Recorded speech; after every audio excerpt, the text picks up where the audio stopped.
Guess you're gonna be in charge?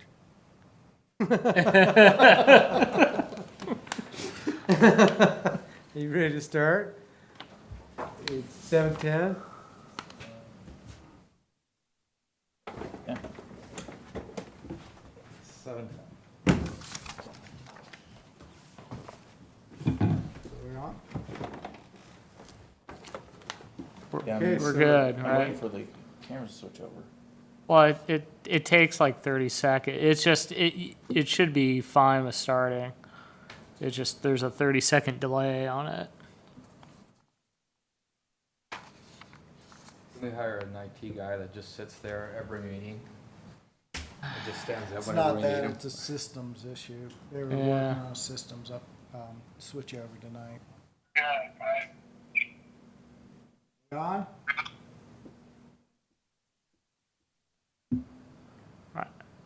Hasn't switched over to local cameras yet.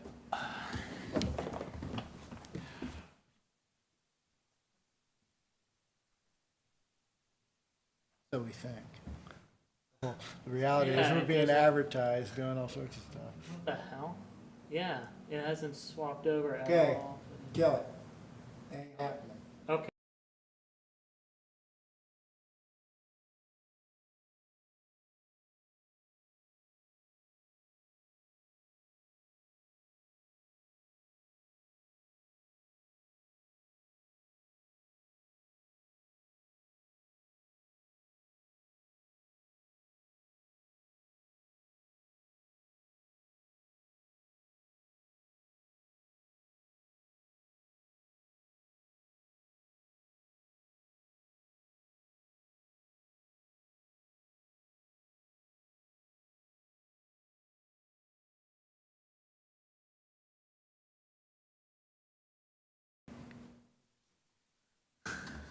All right, There you go. go. Yeah, go ahead, go. Okay.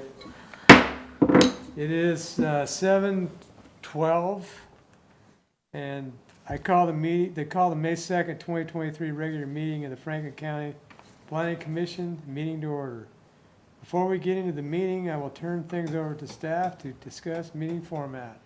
Tonight's meeting will be conducted through a hybrid in-person/online meeting platform. Should an individual planning commissioner become unexpectedly disconnected, please rejoin the meeting at your first opportunity. The record will reflect your attendance. The meeting will be paused for up to 10 minutes to address technical difficulties. If they can't be resolved in 10 minutes, then the meeting will proceed so long as a quorum of planning commissioners are present. Please mute phone when not speaking. If you're watching the meeting and want to comment during the public comment period section of the meeting, please send us an email at planninginquiry@franklincountywa.gov before the comment period section closes. Once public comment section is closed, comments will not be included. To those intents, please remember to speak in the microphone when addressing staff or planning commission. Will staff please call roll and announce whether or not we have a quorum? Mike Crowlis. Mike Vincent. Here? Layden Lowe. Melinda Didier. Present via conference call. Peter Harpster. Mandy Gutierrez. Here. Stacy Knifton. Here. Mr. Chair, we do have a quorum. Thank you. Will staff in attendance please introduce yourselves? Derek Broughton, Director of Planning and Building for Franklin County. Aaron Gunderson, Planner 1, Franklin County. Ryan Nelson, Planner 1. I will now lead us in the Pledge of Allegiance. I pledge allegiance to the flag of the United States of America and to the republic for which it stands, one nation, under God, indivisible, with liberty and justice for all.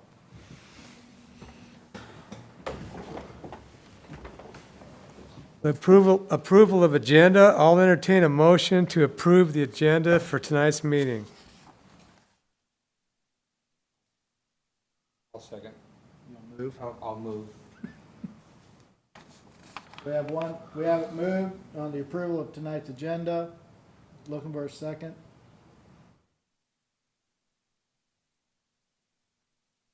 Anybody? Stacy or Melinda, do you second the motion? Oh, this is Melinda, I'll second. Okay, so it has been moved by Commissioner Gutierrez and seconded by Commissioner Didier. All in favor? Aye. Aye. Stacy? Did we lose Stacy? Aye, sorry. Okay. So the motion has carried. Approval of minutes. I'll entertain a motion to approve the minutes from the April 11th, 2023 meeting. Are you guys having an okay time hearing? Yes, I can hear. This is Commissioner Didier, and I move to approve the minutes of the last meeting. Okay. We have a second. I'll I second. can hear Ryan really good, but I can barely hear everybody else. Okay, that's what I was afraid of. So we Okay, need it's to been make moved. sure that we're speaking into the mics so that hopefully is that better for you, Stacy? That's much better, thank you. Okay. And I can hear you good online, but it delays. Setting Yeah. up good. So it's been moved by Commissioner Didier and seconded by Commissioner Gutierrez. All in favor? Aye. Aye. Is that better, Melinda? Yes, sorry to interrupt. No, you're fine. The only person I'm having trouble, difficulty hearing is that Commissioner Vincent that is doing the script. Okay, yeah, and that's the. How about now? How about that? How about now? Test, 1, 2. That's better, thank you. Okay. He's on the mic better now. All right, I'm all over it. So it is now time for the closed record hearing portion. Wow. Sorry. Yeah, Did we leave that in? I might have left that in on the script by chance. Can we take that out? Well, no, it's not a closed record hearing. Right. It's a item. I don't know. Yeah. I will explain Yeah. if the chair will allow. Sure, Okay. sure. Please do. So, at the last meeting, we did something that we've never done before. It's totally acceptable, but because of the timing associated with the due date on the shoreline master plan, so, what is going on is, so we held the hearing for file CEPA 2023-04 and the SMP, the shoreline master plan, on April 13th, or I'm sorry, on April 11th. On April 3rd, and the idea was, we said, if we get any substantive or material comments in the next 2 days, because the due date was, I believe, the 13th, we will bring those back to the planning commission, run them by them, and then just as a, what they call a confirming vote. Yep, we're still okay with the recommendation. At the April 11th meeting, the planning commission voted to recommend approval of the SMP as submitted. However, because of the wildlife comments we received on the 13th, and there are some changes, we needed to bring it back, make sure that the planning commission is still satisfied with their recommendation to move it forward with these changes. So what we're going to do tonight is I'm going to explain and call out the comments that we changed in the SMP. I would ask then that the planning commission determine whether or not they're acceptable changes, and then either reaffirm the recommendation to approve, and or change your recommendation to deny, or whatever. So that's what we're doing. It is not a hearing per se. It's more of a, hey, this is what happened. They provided us comments as we stated we would do. We are bringing it back to the planning commission and notifying them of the changes that we made based on those comments. In grand total, there are, I want to say 6 changes that were made. And for some reason, I can't seem to find the front page. Oh, there it is. Okay. So, okay, we'd already heard the comment from the tribes, which stated basically they were satisfied with our plan. Wildlife, as mentioned, submitted a comment letter on the 13th. They provide multiple comments, but only 1, 2, 3, and those triggered three changes to the comp plan, or I mean the SMP, sorry. So, comment number 3, wildlife proposed, and these comments in the full matrix are in your packet, and I'm more than happy to discuss any comments that you might have seen if you have questions about them.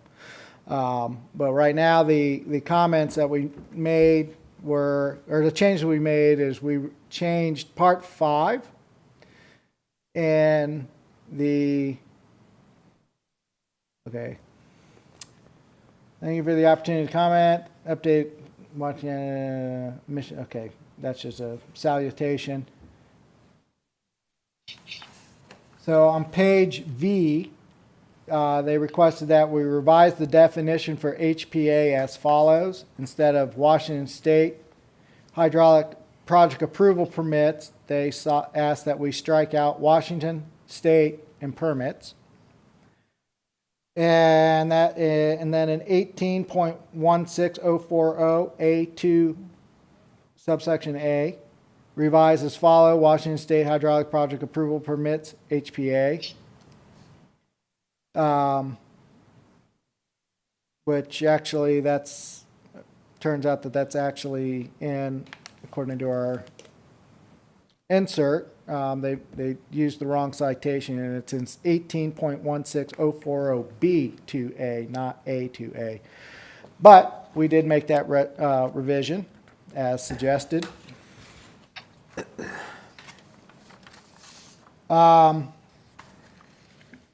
And 18.16.260G5, WDFW recommends that priority emphasis be given to gravel instead of pervious pavement. In our experience, pervious pavement functions as intended for only a very short amount of time. Within a season or two after installation, dust, dirt, moss, and other such debris enter the interstitial spaces of the pavement, reducing it or even eliminating its porosity. It is virtually impossible to clean or restore the pervious nature of this material except at the surface level. Therefore, porous pavement does not function as intended, and gravel or other such material is a much better choice, especially over large surface areas where rain and other water infiltration needs to be maintained. Comment was noted. We did revise to add gravel as an option, gravel or pervious pavement, but we do not feel we have the authority or right to prohibit something that is recognized as pervious. Therefore, it's an option. Now, a cost-conscious individual is going to choose gravel over pervious. And what they're referencing here is paths, parking areas, anything within the protection zone of the SMP. The idea is that we don't want runoff generating on impervious surfaces and then flowing into the water. By having gravel and or pervious asphalt or even concrete or pavers or various other options, you get the water as it hits to go down and not flow. Also, when it flows, it picks up speed, which causes it to grab more material as it goes by. And you could have, so that's what this whole this is referencing and attempting. So, we, like I said, gravel or pervious, because we do not believe we have a right to prohibit pervious.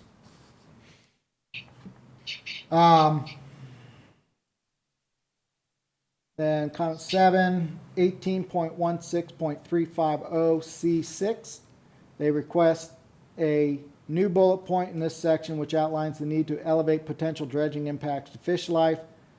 Juvenile lamprey or native fish of ecological and cultural importance utilize sandy, mucky material frequently targeted for dredging as part of their juvenile rearing and other life history stages. Dredging projects often have a distinct possibility of impacting or causing fatalities to this specific type of fish. Additionally, dredge spoil spillage also has the possibility of impacting native PHS listed freshwater shellfish, which are known to occur on the rivers of Franklin County. There are realistic, easy to implement methods of reducing impacts to shellfish and lamprey by making operational changes to the dredge plan. WDFW requests that fisheries impacts be evaluated when applicants propose dredge projects and the subsequent spoil disposal. WDFW is available to offer technical assistance to help applicants accomplish these objectives. We revised 18.16350C and added a new subsection 5, which adds as a submittal requirement an assessment of potential impact to fish, freshwater shellfish, and ecological functions or processes from the proposal. Now, generally speaking, once it gets into the water, we're kind of out of the equation, from my understanding, and we're starting to move into other agencies that actually would control or permit these things. That said, frankly, I thought that was already an understood part of the process. So I appreciate DFW if we did not have that in our code, that we got that in there. Because that's kind of the whole point of all this stuff, is not to screw up the river. And if we're going in there dredging and allowing people to move forward with that, so, no issues there. And that was it as far as the changes we made. And I am happy to ask or answer any questions.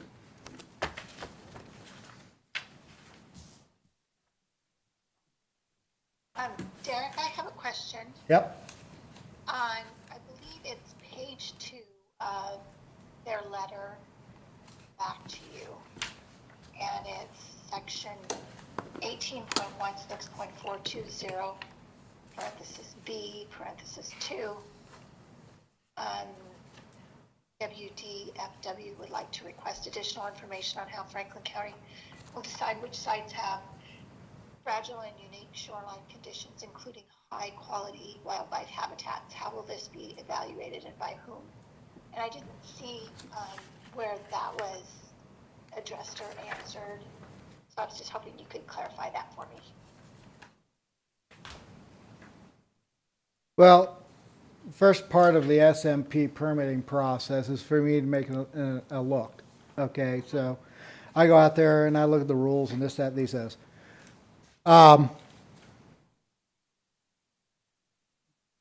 Long story short, if you're playing within 200 feet, you're calling an ecological expert, a licensed riparian person or similar type of expert, certified, that has to do a report on your property. So the way it's handled is that's the whole process in a nutshell. I mean, how I'm going to do it is by as directed and explained in the SMP.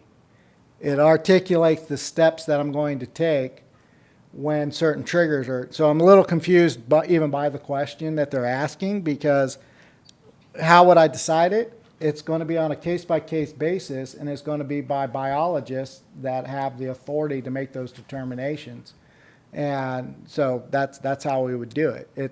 The county won't do it. The county or the applicant will have to get a licensed person who signs off and says this is a scientist will basically make that determination, not the county. That's similar to the critical areas where, if you're applying for a permit, that is part of that.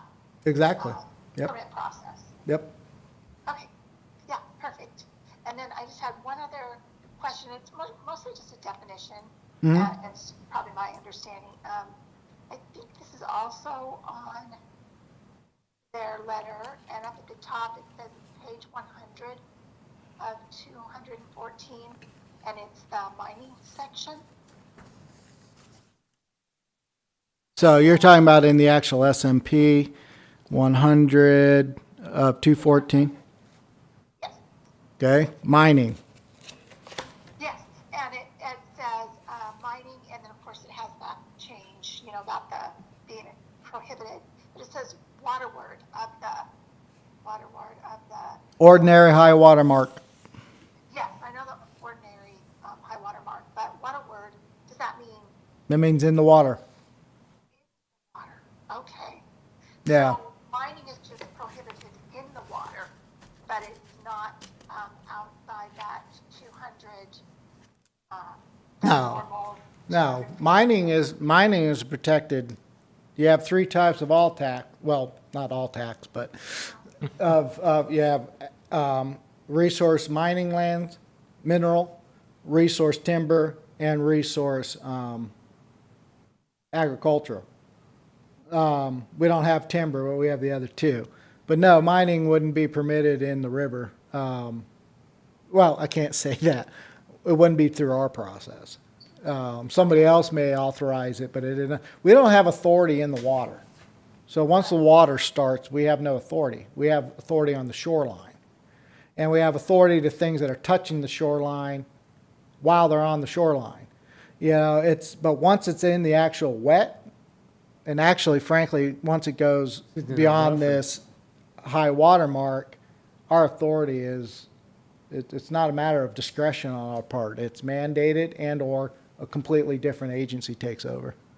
Okay, so, the mining portion is also, like, they would apply in certain, zoning areas for, let's say, a conditional use permit or something for mining, and that would need to be at least 200 feet of the OHWM. Is that what I'm understanding? Generally speaking, I can't speak because you never know when somebody or some agency with different authorities may, you know, so generally, yes, that is the case. Can I say that it would never have or ever happen? Nope, can't say that. Certain things may trigger a need for it, but if it does occur, then they're going to be paying out the nose for environmental mitigation, and they're going to have to find ways to contain whatever potential things they're doing to that spot. So, and there's ways to do it, but it's so cost prohibitive, I would be very surprised if anybody ever tried it. And regardless, it would be covered under some sort of permit process anyway, so. Yeah, I'd be more likely under either the feds. Well, I'd say most likely that would be a federal or a state ecology type of permit, with probably a few other agencies playing too. That would not be something the county would issue Okay. in the water. We just don't have that authority to do so. I would hope we would be a commenting agency, but that's about as close as we would get. Okay, those are my only questions, thank you. Mm-hmm. Anybody else? I have a question. I mean, kind of piggybacking on that. I'm going to reference comments, talking about the buffers. I noticed on there some of the comments noted by the Department of Ecology approving the buffers back in 2015.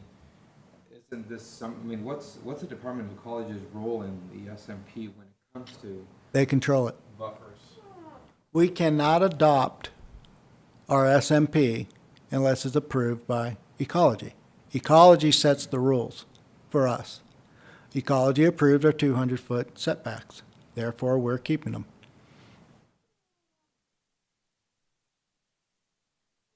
So I have a I question. am frankly not aware of a jurisdiction that doesn't have a 200-foot buffer. That doesn't mean I know all of them, but 250, I'm not clear what the extra 50 foot is trying to achieve, and I'm also not clear what the justification for it is. And finally, our 200-foot buffers is pretty normal and is what was accepted by Ecology. So the version that you see before you has already been vetted by Ecology. So they're already on board with our plan. And that's why we were willing to bring it before the comment period closed, because frankly, we didn't expect to get any comments, or we wouldn't have done that. We were surprised that we got these 2 days later. So the comment about basically each potential property owner respecting the 200-foot buffer, which comes before you even get to the river, and that comment about retaining anything on your property, either by a professional geotech, is what you were speaking to, in respect to that. I mean, that buffer line is not to be breached. As far as, mining activities or anything else that could go on your property, as long as it's not near that 200-foot buffer. Isn't that correct? Right. Well, that's the thing. So now you may have activities Right. that are more than 200 feet away that I'm looking at and I can tell by the property or whatnot. And I may call you and say, nope, you do need an SMP because of what you're doing or the way you've got it oriented or the way of the particular character of the property. That's why on all of these shoreline ones, I have to go out in person and actually look at the sites. For the potential for Because I have to look. having a problem.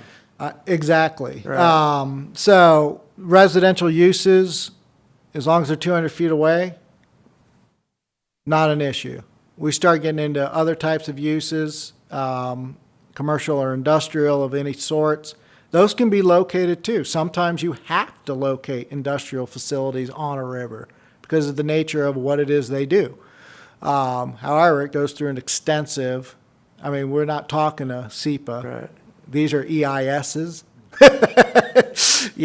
and the state and the feds are usually involved, so they usually have to go through NEPA as well. If they want to play around in the water directly and impact the water, NEPA, and probably something from the state. I mean, you get within that 200 feet, but it doesn't mean that just because you're 200 feet out, that I'm not going to make you get an SMP. It depends on what you're doing. Right. But like I said, now residences, yeah, you're building a residence but the thing is, yep, you're building a residence, but you can't be driving your construction equipment in that 200 feet either. Right. So one of the first things you have to do is you have to put up a barrier.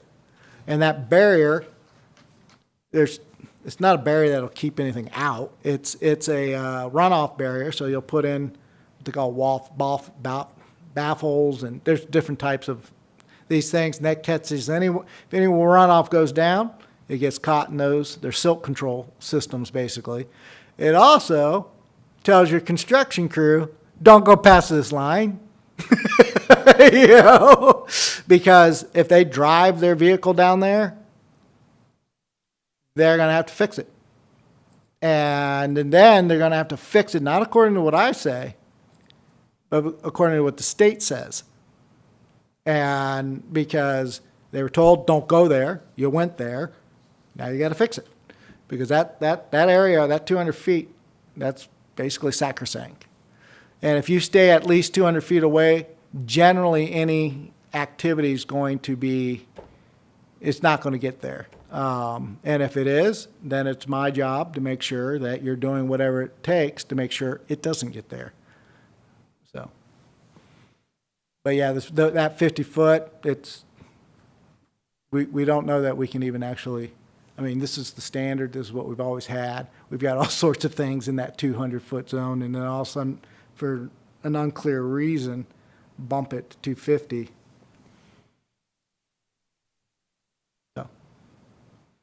Well, when I spoke to the geotech question, it was mainly had to do with the, kind of the composition of the soil and potential and grade as it relates to that line. Yeah, okay, so you got your geotech folks, and they just do soils generally and slopes and this stuff. But your riparian folks kind of do all of it. They know the types of soils that are on the shorelines, this, that, these, those. But they also are versed in the plant and animal life, the angle of inclines, how that's going to affect things, which plant is holding in what, and which one you could theoretically remove, those types of things. So that's, what they would have to come in to assess it. So first I go out and I look, and if I can see that it's all good, then so be it. But if I've got questions, I'm going to err on the side of caution, and they're going to have to get somebody out there with a little bit more expertise than I, and have that person write up a report as to what it is, and then they have to make recommendations as to how to ensure the project doesn't negatively impact the riparian or the water. Does that create a conflict between the shoreline buffers and what you would call like the critical area buffers? Nope. Critical area ordinance is related to the SMP, but it's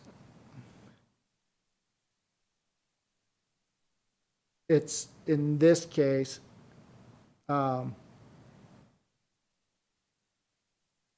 they're just calling, no, in a type S water course, there would be a 250. It matches in our thing. What they're saying is they'd like us to extend that out to others.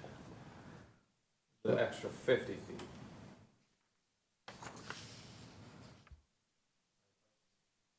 That's what I'm confused on that. Why the regular riparian buffer is 200 now, but they're requesting the 250. I mean, I would,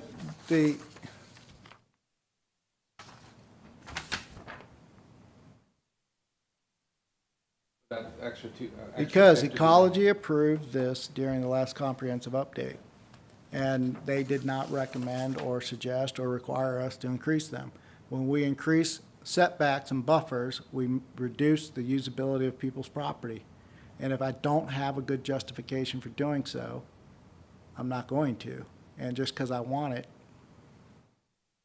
So if there is a conflict in CAO, we'll update the CAO to reflect what's in the SMP, because the SMP, they're related, but the SMP kind of is kind of a more controlling. I mean, it covers everything. CAO, well, it covers our shorelines, but the CAO, the critical areas ordinance, I mean, it's soils, it's this, it's that. There's all sorts of different dynamics, well recharge areas, these types of things. So we're still working on the SM. I'm not sure even, have you seen the CAO? Have I brought that to you yet? So this is just, so what will happen is when we get this done, we will match our CAO to be what it needs to be in relation to our adopted SMP. It's a little early to comment on what's in my CAO when it's still a work in progress. Not done yet, but they are acting as if I've adopted it. Isn't that more ecology related as far as those critical areas? Well, that's why we stated in our comment response, this was approved by Ecology. Right. We're sticking with it. Yeah. Comment noted, thank you. I'm not saying that, in other areas or other circumstances, this might be more appropriate, but this is what we have and this is what we've had, and we haven't had any issues, so don't change if it ain't broke.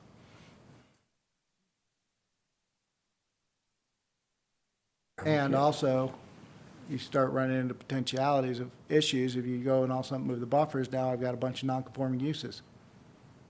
How's that beneficial? So the shoreline buffer has historically been the 200 feet instead of the 250. Generally speaking, yes. I would have to say yes. That is that since I've been here, that's what we've always used is 200 feet. 200 feet. Yeah, because in Kenworth's jurisdiction, it's 250. So that was, and so then when we do the critical areas ordinance, then that will be a housekeeping issue that will be addressed most likely. Mm-hmm. Yes. Yes. Yes. Okay. Thank you. Anything else? So, based on that, I'm going to do, I guess I'll call it a roll call vote. I don't know what you call it when a planning commission, but are these changes acceptable, and do you still recommend moving forward based on these changes to the SMP as articulated? Do we see, are you okay with that, such that your recommendation stands, or is there a desire by the planning commission to change its recommendation regarding the shoreline master program as presented with the new modifications or the new amendments, changes, whatever term you want to use, as requested by Washington Department of Fish and Wildlife. Eric, do you need a motion? It would be, yeah, yep. Okay. I move that the Planning Commission take action to recommend to the Board of County Commissioners approval of the SMP periodic update package and forward the recommendation with the suggested findings of fact.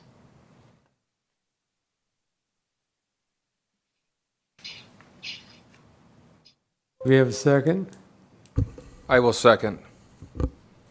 Thank you. It has been so moved and by Commissioner Didier and seconded by Commissioner Gutierrez that we move forward with, to the Board of Commissioners, a recommendation of approval for the SMP update. Is there any discussion? Stacy, do you have any questions? I don't. It's not good. Melissa? Or Melinda? Somebody said that earlier, sorry. That's okay. And I corrected them, no less. No, I have no further questions. Thank you. All righty, may we have a roll call vote, please? Linda Didier, Yes. Mike Vincent, Yes. Stacy Knifton, Yes. Manny Gutierrez. Yes. Mr. Chair, the motion has been approved.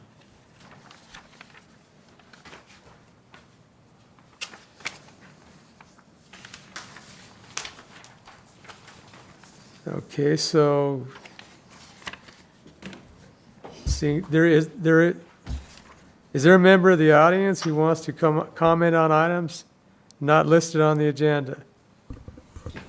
Seeing none? I'm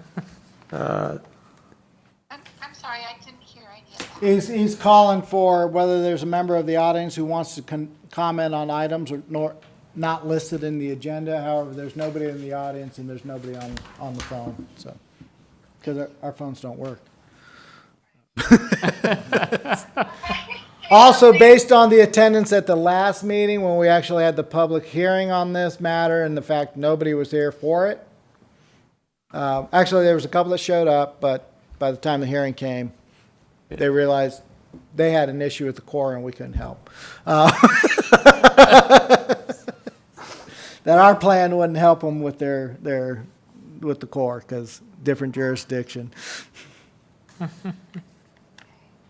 So is there a preview of items coming to the Planning Commission at the next meeting?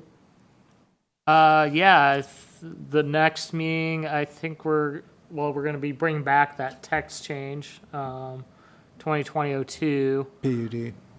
Yeah, the PUD text change.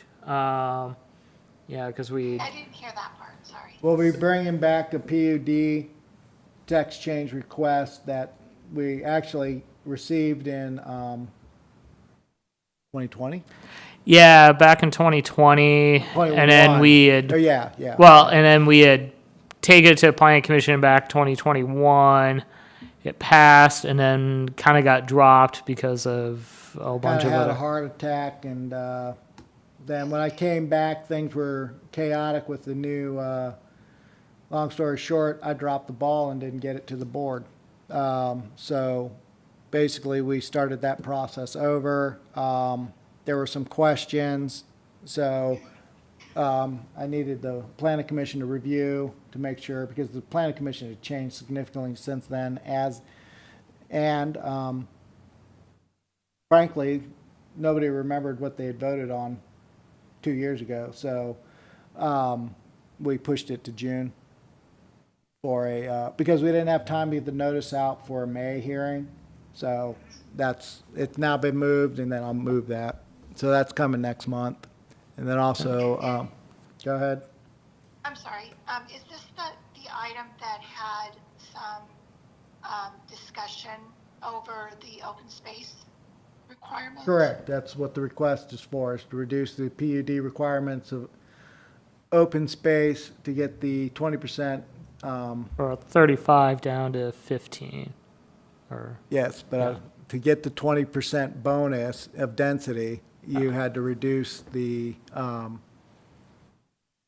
you have to have open space. Under our current code, it's 35%. The request is to reduce it down to 15, which brings it more in line with other jurisdictions.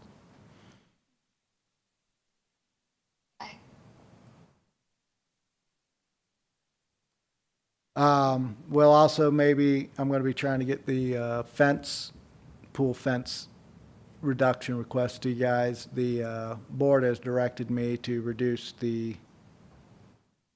look at reducing the pool fence height from 5 foot to 4 foot. So, which it brings it more in line with the IBC codes.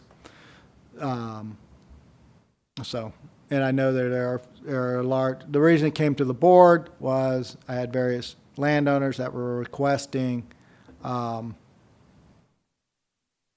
be able to not install a fence at all and to use the automatic pool safety covers as their barrier to protect the pool or keep people out of the pool. The IBC does recognize that as a viable and allowed method. But our code requires a 5-foot fence, regardless of whether you have a cover. So I kept getting asked this when, first started here. Very few people had the automatic pool covers. Now it's about 80% of the applicants have that request. I took that question to the board. The board said, yeah, no, we want to keep the fence, but let's get it down at 4 foot because 5 foot's an odd number to build a fence to. 4 foot, 6 foot, either of those, but 5 foot, that's not a standard fence size. So that's what I'm be bringing is a amendment to our zoning code, lowering the fence from 5 foot, the fence requirement from 5 foot to 4 foot. Okay. And then next Tuesday, the conditional use permit on the biogas facility will be going to the board, as will the Mullen rezone will be going to the board. And the CPA docket items will be going to the board. The docket is determined by the board without guidance from the planning commission. Anything that makes the docket, I bring to the planning commission and work those through the process. But the docket itself goes straight to the board, so that's where it's going. Yeah, I had to look at that 3 times because but that's how it'll go. Yeah, it's kind of backwards the way other jurisdictions do it. So they'll pick what they want to see on the docket, and then anything that makes that cut will be brought to the planning commission, and then it'll just be processed like normal. And then at the end, they'll request. So because all they're doing is saying, yep, you can put that on the docket. Nope, you can't put that on the docket.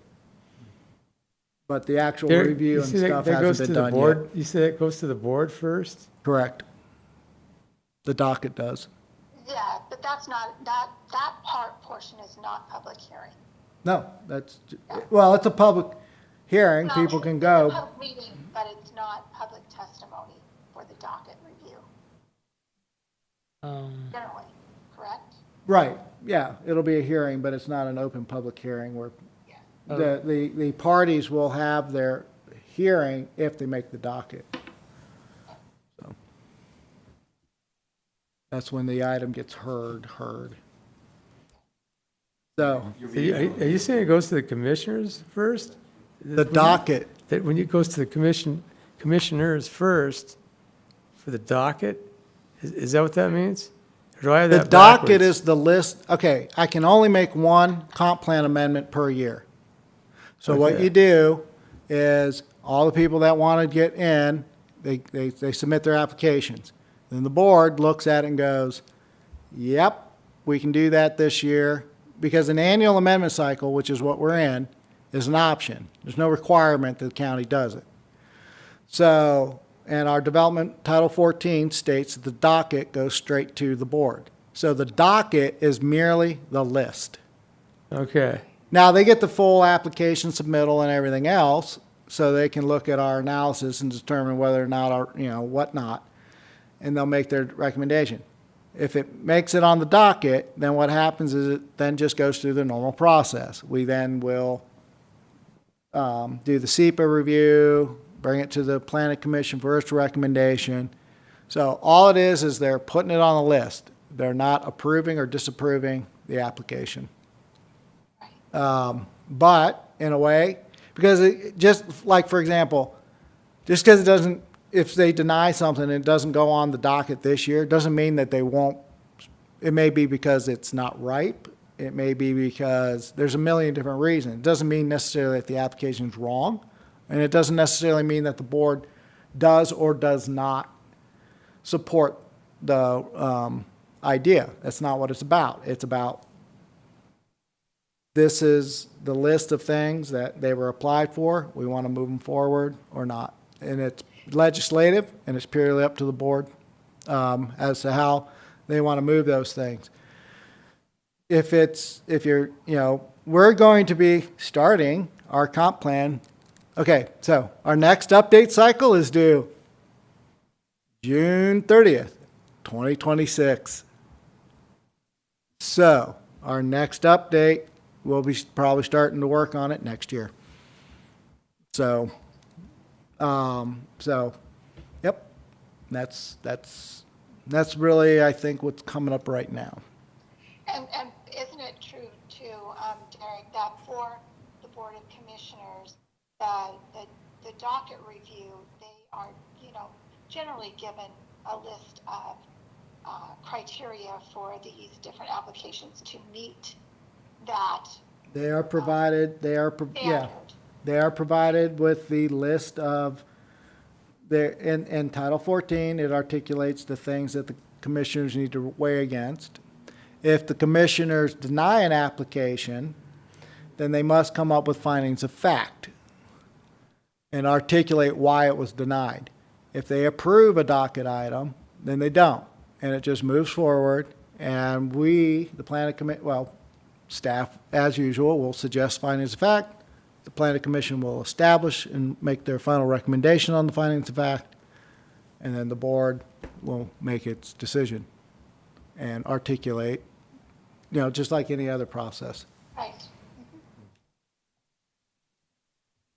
And that's about it for me right now. okay, well, planning, I have a question. Yep. So those are all the preview of items for the upcoming planning commission. Then you're finished with that portion, Derek? Mm-hmm. Okay. So my question is, has there been any other discussion? I know you guys are slammed right now, and there's a lot of things that are going back and forth. But have you heard anything more about the Board of Commissioners hiring a hearing examiner for the county? Not at this point.